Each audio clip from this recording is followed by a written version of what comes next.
ಸಚಿವ ಕೃಷ್ಣ ಭೈರೇಗೌಡರು ಇವತ್ತು ಅವರ ತಂದೆ ಭೈರೇಗೌಡರ ಅವತಾರ ತಾಳಿದ್ರು. ಅವರು ಸಹ ಲೋಕೋಪಯೋಗಿ ಸಚಿವರಾಗಿದ್ದಾಗ, ಕೃಷಿ ಸಚಿವರಿದ್ದಾಗ ದಪ್ಪ ಚರ್ಮದ ಅಧಿಕಾರಿಗಳಿಗೆ ಮಾತಿನಲ್ಲೇ ಬಿಸಿ ಮುಟ್ಟಿಸ್ತಾ ಇದ್ರು. ಡಿಸಿ ಕಚೇರಿಯಲ್ಲಿ ಕೃಷ್ಣ ಭೈರೇಗೌಡ ಮಾಡಿದ್ದು ಕೂಡ ಅದನ್ನೇ. ಡಿಸಿ ಕಚೇರಿಯ ಅಧಿಕಾರಿಗಳಿಗೆ ಸಚಿವ ಕೃಷ್ಣ ಭೈರೇಗೌಡ ತರಾಟೆ. ನಿಮಗೆ ಸಲಾಂ ಹೊಡೆದು ಪಾದಪೂಜೆ ಮಾಡಬೇಕಾ ಅಂತ ಗರಂ.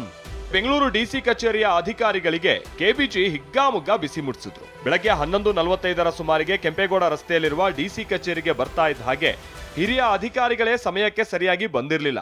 ಇಲಾಖೆಯ ಪ್ರಮುಖ ಕಡತಗಳನ್ನ ಸರಿಯಾಗಿ ನಿರ್ವಹಣೆ ಮಾಡ್ತಾ ಇರಲಿಲ್ಲ. ಸ್ಕ್ಯಾನಿಂಗ್ ಸೆಂಟರ್ನಲ್ಲಿ ಕೆಲಸ ಮಾಡೋ ಮಹಾನುಭಾವನಿಗೆ ಸ್ಕ್ಯಾನಿಂಗ್ ಮಾಡೋಕೆ ಬರ್ತಾ ಇರಲಿಲ್ಲ. ಸಚಿವ ಕೃಷ್ಣ ಭೈರೇಗೌಡ ಜಾಡ್ಸಿ ಬಿಸಾಡಿದ್ರು. ಅದೇ ನೀವು ಪಾಳ್ಯಗಾರ್ ಸಾಹೇಬರು ನಿಮ್ಗೆ ಬಂದು ಸಲಾಮಿ ಹೊಡೆದು ಇನ್ನೇನಾದ್ರೂ ಪಾದಪೂಜೆ ಏನಾದ್ರೂ ಮಾಡ್ಬೇಕಾ? ನಮ್ ಕೊಡಕ್ಕೆ ಎಷ್ಟು ಕೊಡ್ಬೇಕಮ್ಮ? ಈಗ ಹೋಗ್ಲಿ ಅದನ್ನ ಹೇಳ್ಬಿಡಿ, ಏನ್ ರನ್ನಿಂಗ್ ರೇಟ್ ಹೇಳ್ಬಿಡಿ. ಅಚ್ಚರಿ ಅಂದ್ರೆ ಬೆಂಗಳೂರು ದಕ್ಷಿಣ ವಿಭಾಗದ ಹಿರಿಯ ಅಧಿಕಾರಿ ಅಪೂರ್ವ ಬಿದರಿಯವರೇ ಬಂದಿರಲಿಲ್ಲ. ಮೇಲಾಗಿ ಇತರ ಅಧಿಕಾರಿಗಳನ್ನ ಪ್ರಶ್ನಿಸಿದಾಗ ಆ ಕೇಸ್ ವರ್ಕರ್ಗಳೇ ಬಿದಿರಿಗೆ ಪರವಾಗಿ ಸಹಿ ಹಾಕಿದ್ದಾರೆ ಅನ್ನೋ ಗುಮಾನಿ ವ್ಯಕ್ತ ಆಯಿತು. ಪರಿಣಾಮ ಸಚಿವರ ಪಿತ್ತ ನೆತ್ತಿಗೇರಿತ್ತು. ಎದುರುಗಡೆ ಇದ್ರು ನಮ್ಮನ್ನೇ ಹಿಂಗೆ ಗಿರಿಕಿ ಓಡಿಸ್ತೀರಾ, ಇನ್ನು ಅವ್ರು ಬಂದ್ರೆ ಏನ್ ಮಾತಾಡೋಂಗಿದೆ ನಿಮ್ ಮುಂದೆ? ಅವರು ನಿಮ್ಮ ಆಫೀಸು ಈಗ ವರ್ಲ್ಡ್ ಫೇಮಸ್ ಇದೆ. ಏನ್ ಸರ್ ಸಾಹೇಬ್ರೆ, ಏನ್ ತಮ್ಮ ಹೆಸರು? ಪಾಂಡುರಂಗ ಅವರು. ಅಧಿಕಾರಿಗಳ ಕಳ್ಳಾಟಕ್ಕೆ ಜಿಲ್ಲಾಧಿಕಾರಿ ಕೂಡ ಸಾಕ್ಷಿಯಾಗಿದ್ದು ವಿಶೇಷವೊಂದಾದ್ರೆ ಆಗ್ತಾ ಇರೋ ಲೋಪದೋಷಗಳಿಗೆ ಸಂಬಂಧಪಟ್ಟ ಹಾಗೆ ಹಾಗೂ ಹಿರಿಯ ಅಧಿಕಾರಿ ಅಪೂರ್ವ ಬಿದಿರಿ ವಿಚಾರವಾಗಿ ವರದಿ ಕೊಡುವಂತೆ ಸಚಿವ ಕೃಷ್ಣ ಭೈರೇಗೌಡ ಡಿಸಿಗೆ ಸೂಚನೆ ಕೊಟ್ಟಿದ್ದಾರೆ.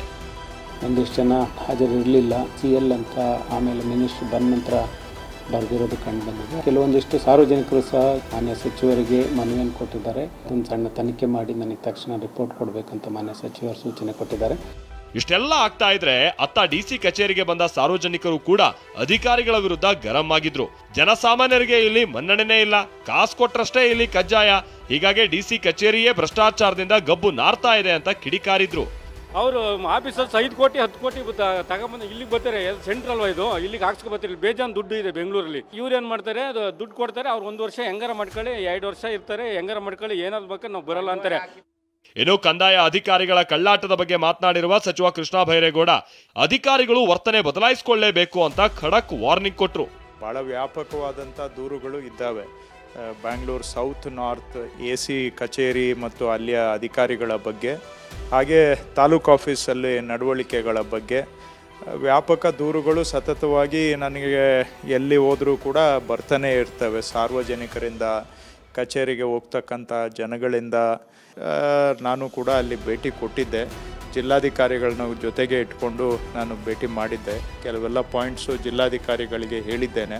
ತನಿಖೆ ಮಾಡಿ ಇವೆಲ್ಲ ನನಗೆ ವರದಿ ಕೊಡಿ. ತನಿಖೆ ಮಾಡದೆ ನಾವು ಕ್ರಮ ತಗೊಂಡ್ರೂ ಕೂಡ ನಾಳೆ ಹೋಗಿ ಸಲೀಸಾಗಿ ಅವರು ಎಲ್ಲ ಸ್ಟೇ ತಗೋತಾರೆ. ಸಚಿವರ ಈ ಕ್ರಮ ಶ್ಲಾಘನೀಯವೇ. ಆದ್ರೆ ಇದು ಫಲಿತಾಂಶವಾಗಿ ಪರಿವರ್ತನೆ ಆದ್ರೆ, ವ್ಯವಸ್ಥೆಯಲ್ಲಿ ಬದಲಾವಣೆ ಆದ್ರೆ ಮಾತ್ರ ತಾತ್ವಿಕ ಅಂತ್ಯ ಸಿಗುತ್ತೆ. ಶಿವರಾಜ್ ಜೊತೆ ಸುನಿಲ್, TV9 ಬೆಂಗಳೂರು.